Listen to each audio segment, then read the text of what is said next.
His name is a shortening of my very first World of Warcraft character's name. Oh, nice. Because my cat Evie, who I got with my old partner, we met in WoW. And when we got Evie, her name was Bumble. Apparently, we are like, no, and so we renamed her Evie, which was a shortening of my then partner's character's name. So when we got Geth, I was like, well, I mean, it's they are now. We have a theme apparently. Right. So, right. Yeah.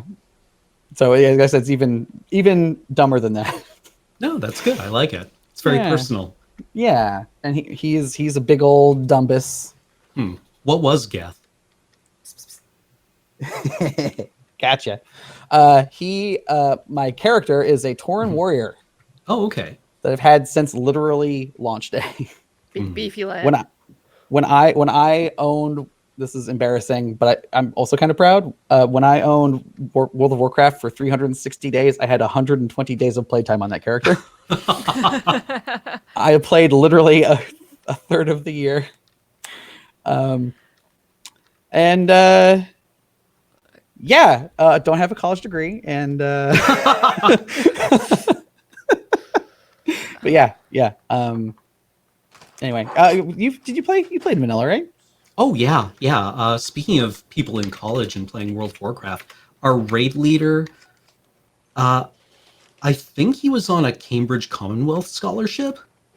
And he had an alarm set up. He wrote like a bit of code that would ping his alarm whenever his queue popped in a Wrathy Basin. So he would fall asleep, and then when his queue popped, he would just be like, "Ugh, bing, get up, time to murder." Two. And then that's how he got to Grand Marshal. Are we the only two who've played WoW? I feel weird now. It's fine. It's fine. Sin strike. Yeah, again, the pandemic got me again into WoW. I'd played in years and years and years. And again, it's just like, well, I'm at home, not doing much else. Might as well roll my face across the keyboard and get purples. Max level character. I should go and see if Edmund is still in existence on Bone Chewer. He was my gnomish rogue. What a sentence. There's so many fun things about that sentence. I like gnomes. Oh, yeah, they're fun. I leveled my goblin elemental shaman to max level when I got back into it, and God, they're fun. Yeah, I mean, like, because goblins are just total dirtbags, aren't they?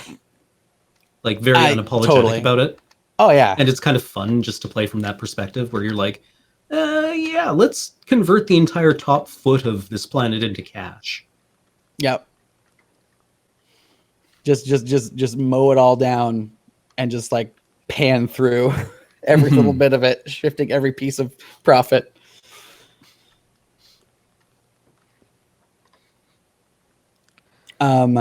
Did you do much raiding way back when? Yeah. I mean, I raided a lot of Molten Core and Blackwing Lair. And same. Zolga Rub. And got all that drama. Then I kind of like took a step back when AQ was around because we were stuck on twin imps for like months. You and everybody else, yeah.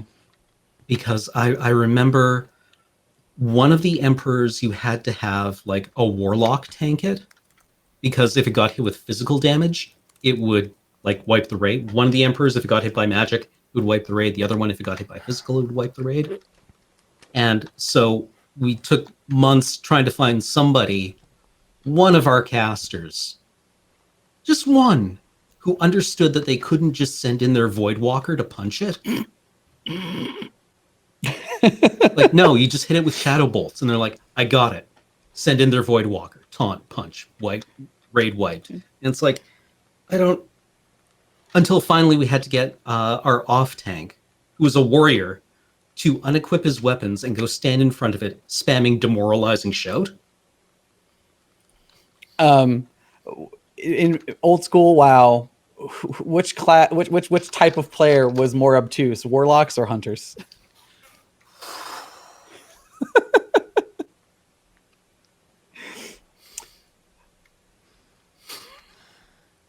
hunters. Yeah, It had no, to I be agree. hunters, right? Although, like, if you had a good hunter who could get a nice tight kite on Razor Gore, that was very satisfying, right? Like, basically, you had all of the mobs in the Razor Gore fight, like, superimposed on one another. So it looked like just one of those dragonkin with, like, 40 limbs. Yeah. That was really, like, satisfying. All right. Yeah, I don't miss it. Anyway. Oh my goodness. The numbers have lined up. It is 3:33 a.m. at 113 hours and 33 minutes. And you know what that means? It's time for a trip into the unknown.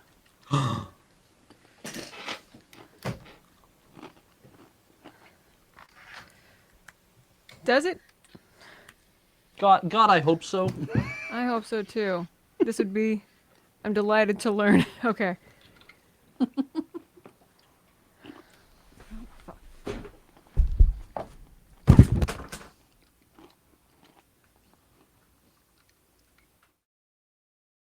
Known shore, there's an island you'll not find on any map. A bustling place where creatures of the sky, earth, and sea coexist in harmony. A place where the clouds are polluted with presence and where dinosaur bones sprout from the ground every day. Step carefully off the seaplane, for you have just taken a one-way flight to the creature intersection.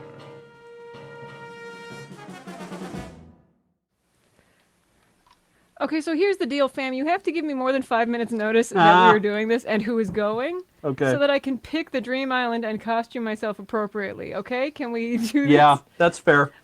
Okay. Do you want 10 minutes? No, it's 3:34. Like who is? I'll protag. I Or okay. are you going to is- protag? I You I was already got trying. ready? I was trying to get all the information. I see. Because it And affects. the It's a thing- bespoke creature intersection. Whoever is the pro tag affects which island we go to. Oh. So who is going? I am. Okay, Lovely. great. Then let me punch in some numbers. Cut away from me, please.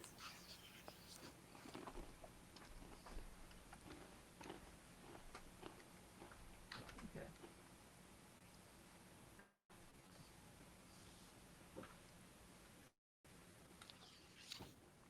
Talk about anime or something. That's great. We can do that. Hey, who wants to keep talking about WoW for another 5 minutes, 10 minutes? Oh, man. I just remember like throwing all my tier 2 and tier 2.5 epics in the garbage as soon as I got into what was it? Hell something Peninsula. Hellmar? Oh, the Hellfire Peninsula? Yeah, Hellfire Peninsula and Burning Yeah. Crusade, and getting like my first whatever green armor leather piece of the monkey and being like, That just Well- clash with all your epic gear. yeah. Yeah. It's like you're like head to toe in like the like coolest leather armor ever, with like flames and skulls, and it's just like, here's a clown nose for you. Does that Yep. better stats? And you're like, I This guess. belt has a beaver head on it for some reason. Goodbye, Banana Blade. You get replaced with. Oh, I don't even know. Yeah. Some kind of like shank of the tiger. Well, are you familiar with what they're done right now with the new expansion coming up with the leveling? Yeah, that you can level like it's all Any- crunched down to 60, right? And you can- go and you can from play- 0 to 50 in any expansion. Any expansion you want, you just pick one, and it's just a whole totally levels with you the whole way. There's like the zones aren't quite the same as far as like level locked, and you can just be like, I just want to play up with pandas for 50 levels. Bye, Yeah, 'cause, everybody. like, I came back a couple of years ago and tried to like level a character, and I would Was that get, when we were playing? Yeah, I would get When- to like when the Learn How to first Guild? zone of every new expansion and level through it and be left with like 30 orphan quest chains. Oh, for sure. And it was just like couldn't get into anything, couldn't feel like anything. And then It's I the did the equivalent- sunken expansion, which was Mm. you were trapped in for Yeah, You it's were the equivalent of like underwater finding your old forever. like a like to-do list and like day planner from like high school, and it's like, Oh, well, yeah. I guess I gotta pick back up from this. I better get to math class. oh Yeah, no, I mean, it sounds like it could be fun. Although Destiny is now kind of like my game that takes up all of my time. Oh, of course. I think you can only really have one of those games that takes up all of your time. And I like By clicking definition. on space monsters. Yeah, I've tuned into some of your streams playing Destiny, and watching you love a game that clearly frustrates you is entertaining. Yeah, For I sure. mean, it's gotten better. It's gotten better. There is now an onboarding process for new players instead of it just dumping you into the middle of the game and going, oh, Wait. Figure it You out. don't just open up a menu and have like a whole 1,000 notifications. well, let's not get ahead of ourselves here. But like now there's an introductory quest. Just the one.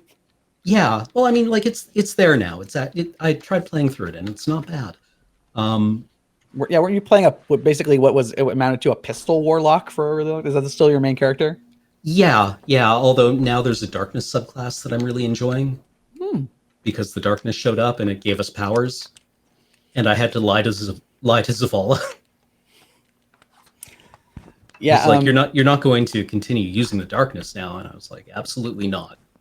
literally the only things I know about Destiny is from listening to you talk about it, and I have and it has nothing to do with the game itself, but I have a friend who like wrote all of this story for the first game, and I'm just like, yeah, Rodney's cool. Oh, That's about really? it. Yeah. Cool. I'm pretty sure a lot of lore people, including maybe yourself, met him maybe at a charity dinner or something like that. That Rodney sounds Thompson, like- he's one of the co-writers of Lords of Waterdeep. Oh, okay, cool. Yeah, Cool. yeah, he he became a narrative designer over at Bungie for Destiny. I mean, like, I feel that a lot of my relationship with Destiny is very similar to my relationship with Dark Souls, where I try to introduce people to it because they'll be like, well, what kind of video games do you like? And I just have to tell them that I like this game. And there's this whole list of caveats with it, right? Where I try to get people to Destiny and Dark Souls because misery loves company. well, like if you had to tell somebody that you like, okay, fine, I like Dark Souls, fine, and they're like, oh, tell me about it, and I'm like, well, it's this really excellent game, except there are parts that are quite obtuse and frustrating, right? It never tells you what to do, for one thing, and there are some like sections of the game world that are not well designed. And then you go through and individually list every section of the game world. And then at the end you have to acknowledge that no, yeah, I've just said that every part of this game is obtuse and difficult to understand. This is not a good sell.